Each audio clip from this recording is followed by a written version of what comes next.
போன்ற வெற்றி படங்களை அடுத்தடுத்து அஜித்தோட நடிப்புல கொடுத்தவர் தான் டைரக்டர் சிவா. இப்போ ஒரு விவேகம் திரைப்படத்தையும் அஜித்தோட நடிப்புல தான் உருவாக்கிட்டு இருக்காரு. சமீபத்துல ஒரு பேட்டியில எப்படி இவருக்கோ அஜித்கோ ஒர்க் அவுட் ஆகுது அப்படிங்கறத ஷேர் பண்ணியிருந்தாரு. அதுல அவர் என்ன சொல்லியிருந்தாரு அப்படின்னு பாத்தீங்கன்னா, என்னுடைய உழைப்பு மேல தல அஜித்க்கு நிறைய நம்பிக்கை இருக்கு, அதே மாதிரி அவருடைய உழைப்பு மேலயும் எனக்கு நிறையவே நம்பிக்கை இருக்கு. இந்த காரணம் தான் எங்களுடைய அடுத்தடுத்த வெற்றி படங்களுக்கான முக்கியமான ஒரு காரணமா இருக்கும் அப்படின்னு சொல்லியிருக்காரு.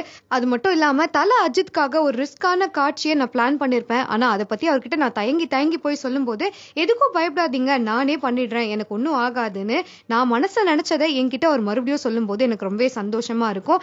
எங்களுக்குள்ள இந்த மாதிரியான நல்ல புரிதல் இருக்கிறதாலதான் தொடர்ந்து என்னால தல அஜித்தோட ரொம்ப கம்ஃபர்டபுளா ஒர்க் பண்ண முடியுது.